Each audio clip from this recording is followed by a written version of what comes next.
Umutos sapagkat nakakasakit ng damdamin.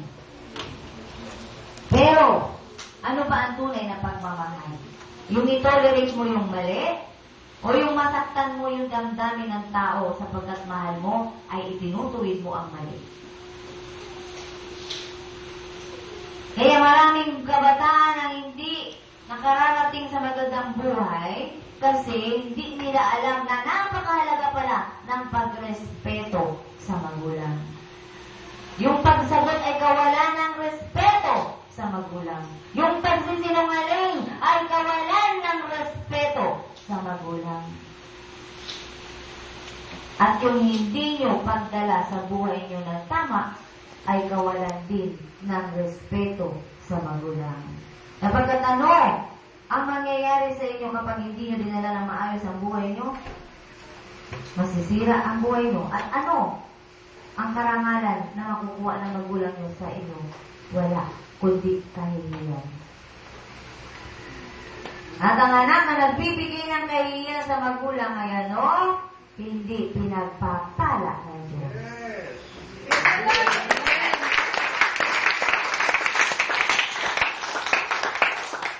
Kaya kung hindi nyo pa alam yan, sapagkat hindi ang pinagdidiinan doon sa mga pinupuntahan ninyo na mga sambahan. Ngayon ay sinasabi sa inyo ng Espiritu ng Diyos, anak, kung gusto mong pagpalain kita, matuto kang magbalik na respeto sa mga magulang mo. Magbalik, bakit? Nawala na eh. Ha? Nawala na yung respeto. Kaya nga sabi ng nanay, palit na tayo ng pwesto. Ikaw na ang nanay, ako na ang anak mo, at ako ang susunod sa'yo. Totoo hindi? Totoo, sapagkat kahit mga batang ganito kaliliit, ay napakagaling na sumagot sa magulang.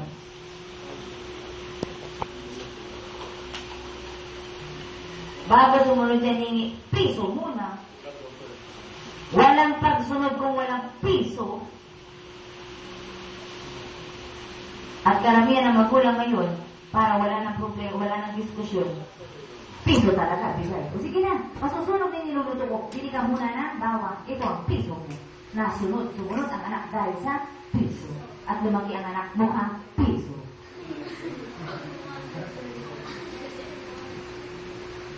Maling kaalaman ng magulang. Gusto niyo bang maging ganon? Gusto niyo bang kayo magkaasawa na ang anak niyo mukhang piso? Magkaanak na mukhang piso? Ha?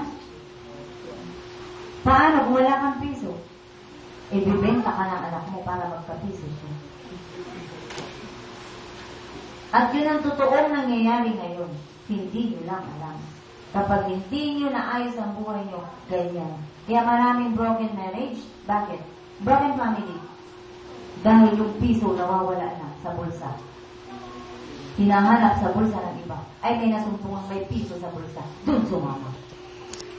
Tama! Kaya kung wala sa inyo ang Diyos, ganyan ang sasapitin ng buhay niyo. Kapagkat naman sabi ng Diyos, hindi lamang sa tinapay na bubuhay ang tao, kundi sa bawat salita ng Diyos na namumutawi mismo sa labi ng Diyos. Lord, amen. Hindi lamang sa tinapay. Kaya kung mayroong tinapay dyan sa hapagkainan at maraming pagkain sa refrigerator, huwag agad lulunukin. Ha? Manalangin, ipagdasal at ipagpasalamat sa Diyos ang bawat pagkain na tinatanggap. Pagkat yan ay galing sa biyaya ng Diyos. Kung nakuha nyo nga yan sa biyaya ng Diyos.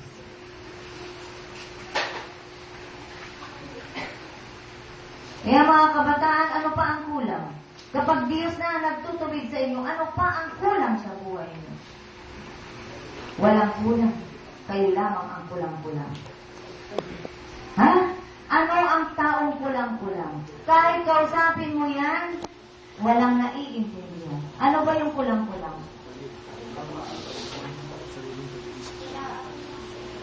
Hindi ayos ang kanyang pangunawa. Wala siyang naiintindihan. Kulang-kulang.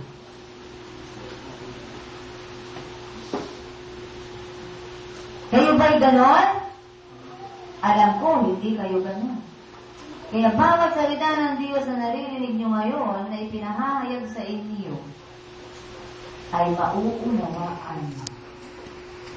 Sapagat ang mga salita ng Diyos na makikita ninyo rito ay ano ang sabi ng Diyos?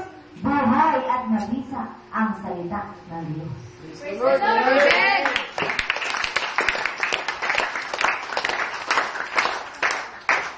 Kaya kung gusto nyo ng kakampi na buhay, sino ang hanapin nyo? Ang Diyos! Sino?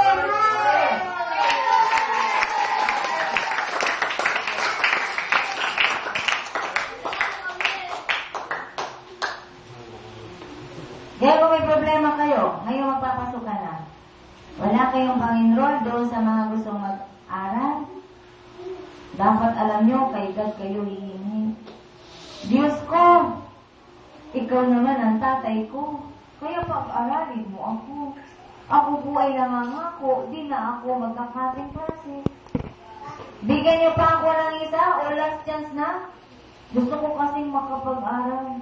Lalo na ngayon na narinig ko na ang salita mo, Panginoon. Pag-aralin mo ako. Di ka kaya bigyan ng chance ng Diyos? Naglalambing ka sa Kanya sapagkat naunawaan mo, siya pala ang kailangan mo. At ang Diyos ay napakasarap lambingin. Subukan niyo maglambing sa Diyos. Kung hindi ang Diyos ay magsabi ng anak, matagal ko nang hinihintay yan na ako ay lambingin mo. Sapagkat ako ay nauuhaw sa iyo.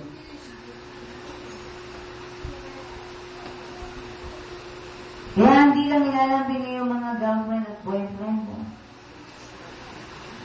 Balik niyo muna yung mga girlfriend at boyfriend nyo. Balik niyo muna yung mga asa-asawahan nyo.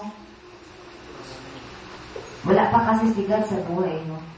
Kapag sigad ay nasa buhay nyo na, humingi ka kay God ng tamang kasama. Tamang kasama! Hindi yung gusto mo. Kapag baka yung gusto mo, hindi yung tamang kapareha para sa'yo. At kayo nakarinig ngayon ng salita ng Diyos, subukan mo. Nakausapin ng Diyos. Diyos ko, ang sarap palang mabuhay kasama ka. Pwede ba? Pwede bang marinig naman ang lahat ng gusto mo? Pwede? Pwede? Makinig ka. Nagsasalita ng Diyos kanina pa. Praise the Lord!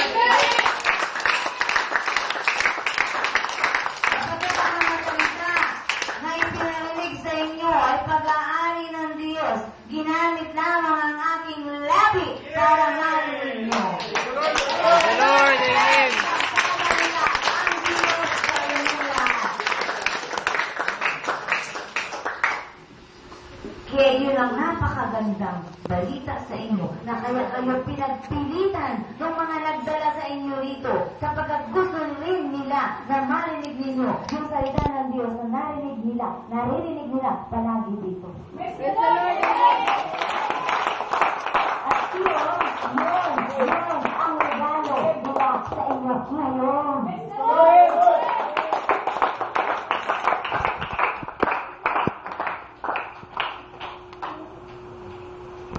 Kapagkat ano ang sabi sa Juan 14:12? Sabi ni Jesus, ayon sa unahan, basahin nyo. Juan 14:12, sinasabi ko sa inyo, ang nananalig sa akin, yan ay sinabi ni Jesus, bago siya mapako sa krus. Ang nananalig sa akin ay makagagawa ng mga ginagawa ko at higit pa rito sapagkat pupunta na ako sa Ama. Praise the Lord, amen. Ano yung mga hindala ng ginawa ni Jesus? Ano? Nagpagaling siya ng may sakit. Nangaral siya. Gumawa siya ng iba't ibang mga himala. Doon yun nangyayari sa buhay ng mga taong nananalig kay Jesus. Praise the Lord, amen. Walang nangyayari sa'yo himala kung hindi ka muna mananalig kay Jesus. At ang unang step, yung pagpunta nyo rito, dinadala kayo ng mga nagdala sa inyo doon sa unang step. Makinig. Makinig. Sapagkat ang pananampalataya ay bunga ng pakikinig ng salita ng Diyos. Praise the Lord. Amen. Bunga ng pakikinig at patuloy na pakikinig ng salita ng Diyos. Nakinig kayo ngayon, hindi pwedeng stop na. Nakuha mo na. No. Patuloy ka hanggang nabubuhay, makinig ng salita ng Diyos. Praise the Lord. Amen.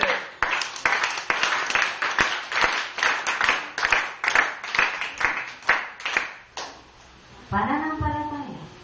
Pananalig. Magbibigay ng tiwala, buong tiwala. Wala kang pera papunta rito. Anong sabi na nagdala sa'yo? Sige, mangutang ka. Masama ang mangutang. Pero para sa Diyos, yung inuutang mo, Diyos ang magbabayad mo. Praise the Lord. Amen. Kasi nakaka-experience na nangutang para ibili ng alak. Sa mga kabataan, ha? Nangutang para ibili ng alak. Sapagkat ang alak ay nakakapagpasaya ng pakiramdam. At nakakapagpabago ng mukha, nagiging cute. Kapag nakainom ng alak, kasi panay yung kindat-kindat niya. Panay ang ngiti niya sapagkat gusto niyang makita sa salamin, super guwapo siya. Nakapangutang ka ng alak noon para sa iyong kasiyahan. Mangutang ka para sa Diyos naman. Praise the Lord. Amen. Hindi mo na mga pagkata mo nito na umiinom ng alak at gumagwapo dahil sa alak. Dito mo dalhin sapagkat dito ang tunay na gwapo ay ang mga taong kasama ang Diyos. Praise the Lord. Amen. Kaya doon sa mga babae na naghahanap ng gwapo, ang tunay na gwapo ang puso dala ang Diyos. Praise the Lord. Amen. Kaya doon sa mga gwapo na nandito, lahat kayo ay gwapo, nandito kayo, aba, lalo kayong gwapo at pag-uunahan kayo ng mga chicks. Ha? Pero hindi lahat yan ay tatanggapin nyo. Mamimili kayo sa 1,000. Isa lang ang pipiliin nyo. At Praise the Lord. Amen. mili ng isa. Mahirap kapag namili ka sa palengke, mamimili ka ng isda na sariwa, ang hirap mamili. Kala mo bago matigas, yung pala frozen. Ha? Yung mapipili mo sa 1,000, akala mo, yun na. Kapag ang gandang tangos ng ilong, ang laki ng inaharap, baklat pala. Aray. Pero, kung dala mo ang Diyos, kahit hindi ka mamili, may isang lalapit sa'yo, yun na ang bigay ng Diyos sa'yo. Praise the Lord. Amen. Kaya magpakatalino kayo, dito ang kasiguruhan ibinibigay sa inyo. Hindi pastora na nag-aral sa Bible School ang kaharap ninyo. Pero ang banal na Espiritu ay pinagkatiwala ng Diyos sa babaeng nagsasalita sa inyong harap. Praise the Lord. Amen.